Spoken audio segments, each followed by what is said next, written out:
I'm Mike Rumple. I'm the founder of Your Car Buying Advocate.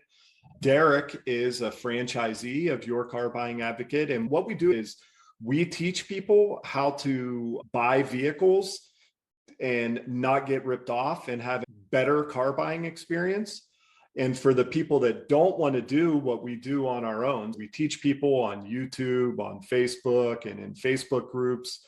For the people that don't want to do it on their own, they could hire Derek to do it for them, or any of our advocates that we have. One of the reasons why people can trust us is because we're different than really anybody else out there in the market in terms of we only get paid when you pay us. In today's video, what we want to talk about and what we've been seeing is a lot of people are essentially having their cars stolen.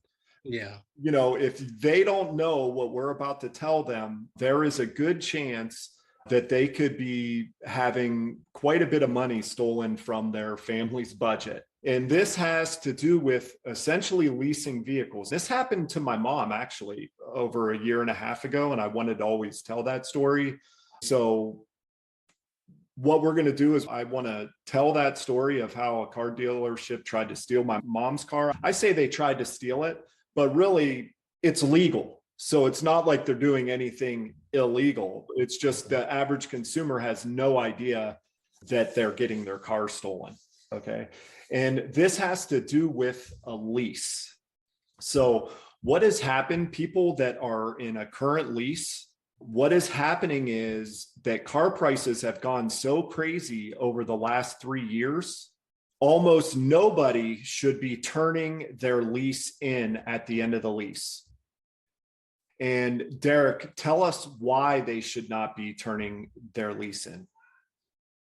Yeah, I mean, if you turn in your lease, you're leaving money on the table. How do you know how much money they're leaving on the table, and how do you stop them from, that happening to them? Yeah, I mean, you got to put in some work to find out how much your lease is worth. You got to hit some websites up, put in your info, call different dealerships to get a value on your lease. And if your buy back for the lease is 15 grand, but your car's worth $23,000, you don't take advantage of that money that you could actually get in your pocket. You're leaving it up to the dealer, and they're going to be able to just take it and sell it and make a profit. Okay, so let me get this straight. So let's first talk about the lease end options for people, because most people think of when they lease, at the end of their lease, they turn their car in and it's done. They get a new car, they get a new lease. But what a lot of people don't realize is when you first set up a lease, there is what is called a residual value. And what that means is the finance company put a value on the car at the end of the lease. They come up with a number that they think the car is going to be worth, and then you pay for the depreciation.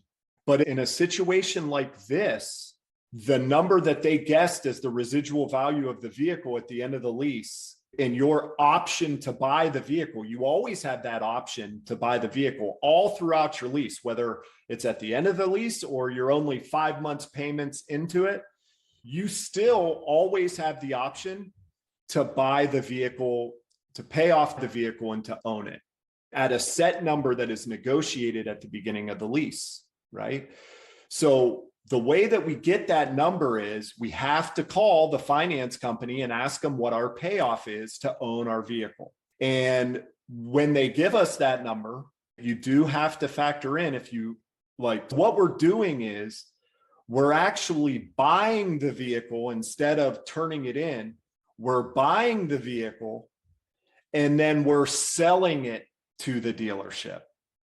Whether that means, like, you're going to probably be in the best position if you just turn around and buy the vehicle. But there is also the option to, if you have, say, a Ford lease, Ford might not let the dealership buy it off of you, anybody other than a Ford dealership. You have to contact the Ford dealership and you have to buy it, but after you buy it, you're not stuck with having to sell it back to the Ford dealership. So a lot of these dealerships know how much of a pain it is for customers to realize the equity that they have in their vehicle, okay, because they're reaching out to these different places that are telling them, well, we can't even buy your lease Our purchase price to buy the lease is a lot more than yours.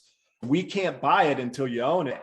They have no idea how to even buy their vehicle. And it's not that hard.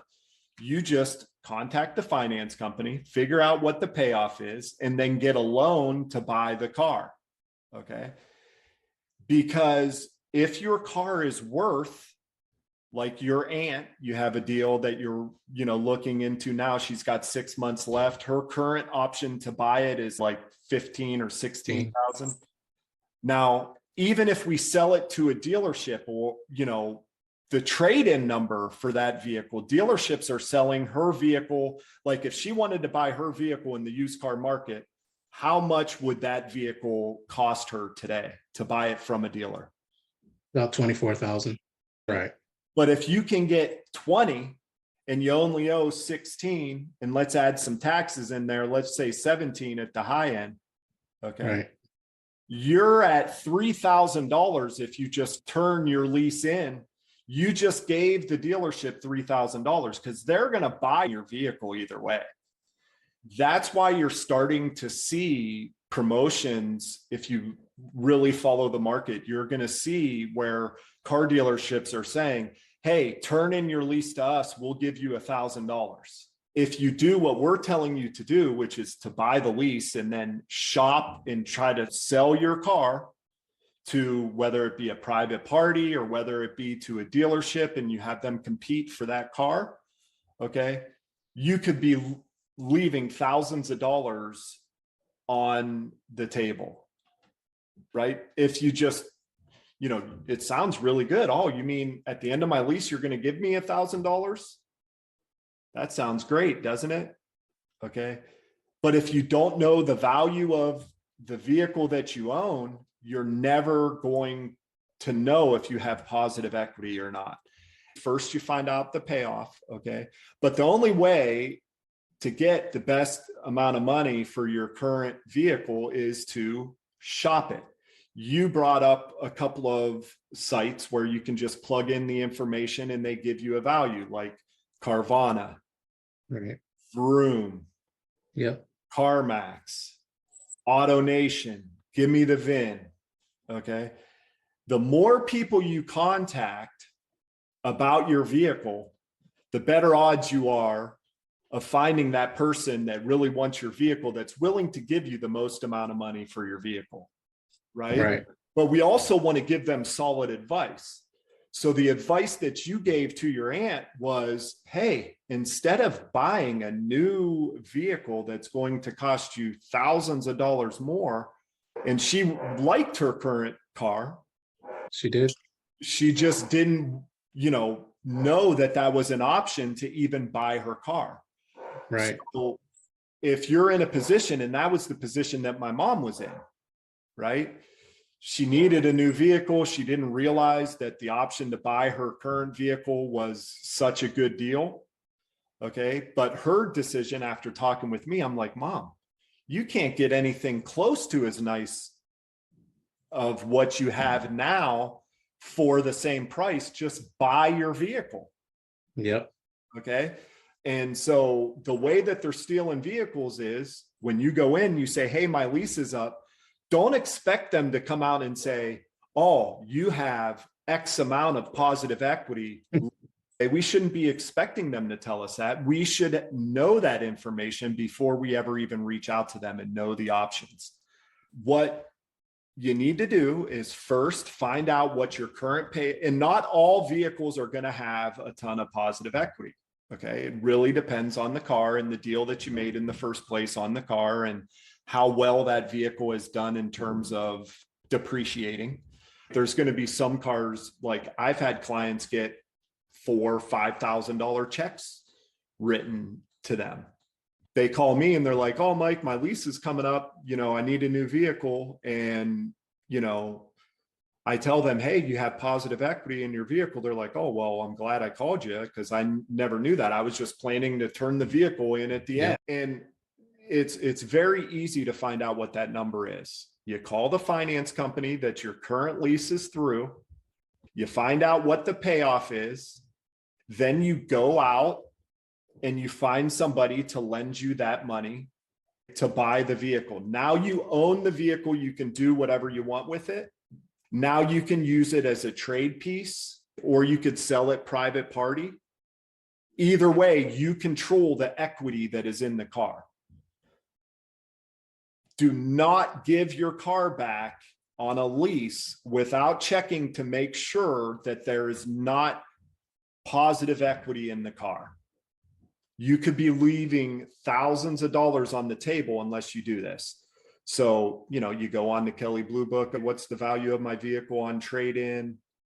Do an instant cash offer on Kelley Blue Book. You'll have multiple dealerships reaching out to you that'll tell you they want to buy your vehicle. Do not give that equity back to somebody for pennies on the dollar, because that's your equity.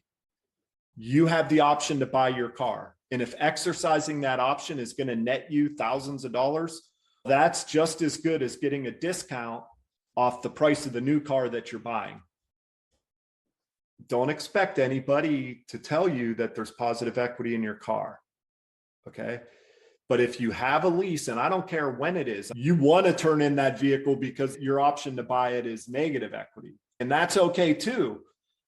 But unless you really research to find out if there's negative or positive equity, what's the best thing for you to do at the end of your lease? Unless you really research it, you're never going to know. Maybe you should buy your current vehicle and not even get a new vehicle. That's an option too. Or maybe you want to buy the vehicle and then use that as a trade-in. If there's positive equity, 100% worst case scenario, you should do that. Or maybe you should turn the vehicle in because there's negative equity.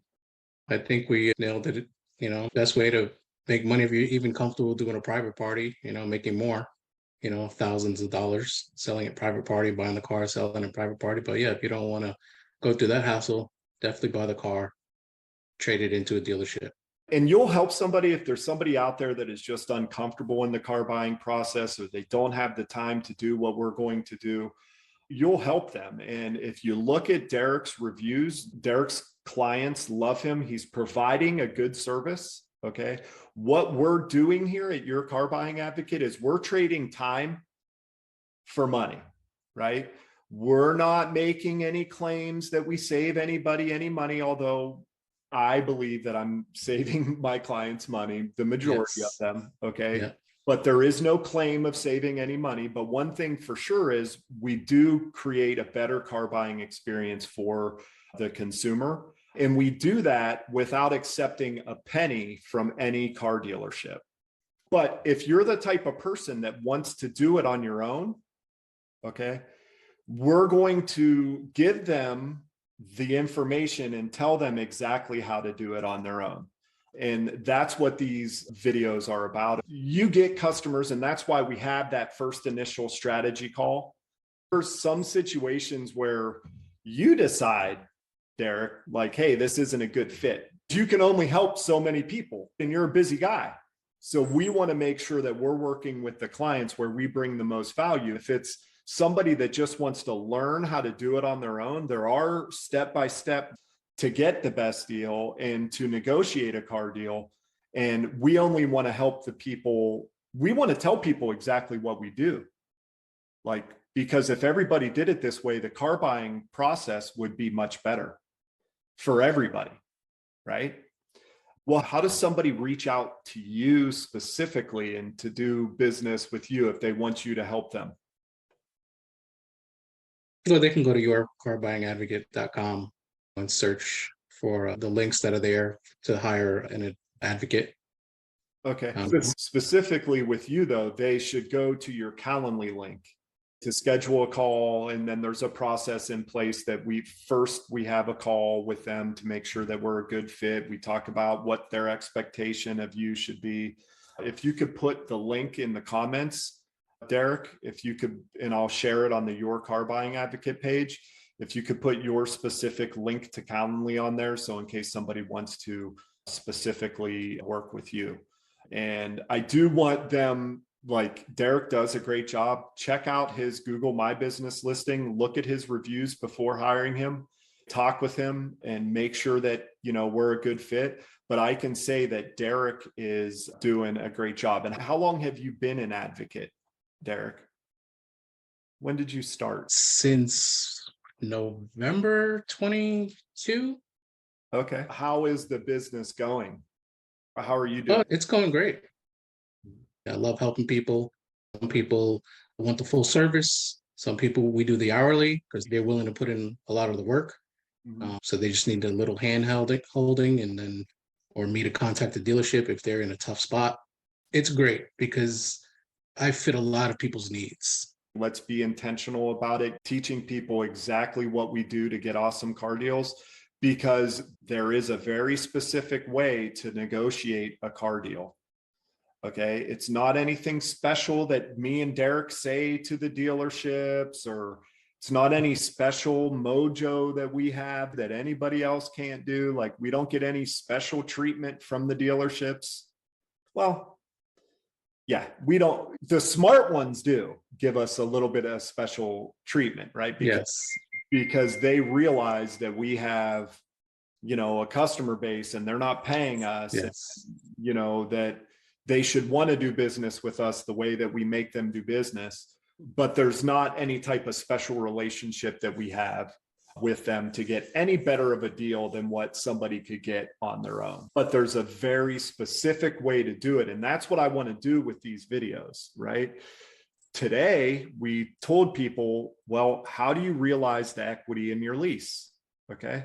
Go back and watch the video. We just told you how to realize the equity in your lease. And there could be, we're not talking a small amount of money.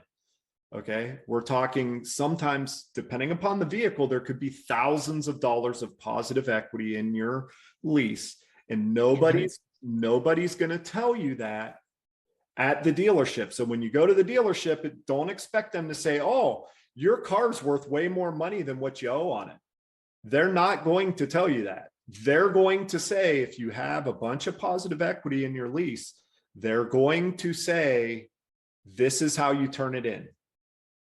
The finance company where you bought the vehicle wants that vehicle back so they can turn around and sell it at auction and realize your equity. Okay. So you have to know these things in order to capitalize on them. Follow us. We have a YouTube channel at Your Car Buying Advocate on YouTube. Follow our channel. If you believe in what we're doing, which is educating the consumer on how to not get ripped off when buying a new car. And then for the people that don't want to do it on their own, either because they don't have time or it's just not their personality, they just don't want the headaches, well, then you can hire one of us to do it for you. If you want to work directly with Derek, in the comments of this video, he will also put that link in there. All right. Well, thank you guys. Thanks for watching. And I hope you have a good day. Take care, everybody.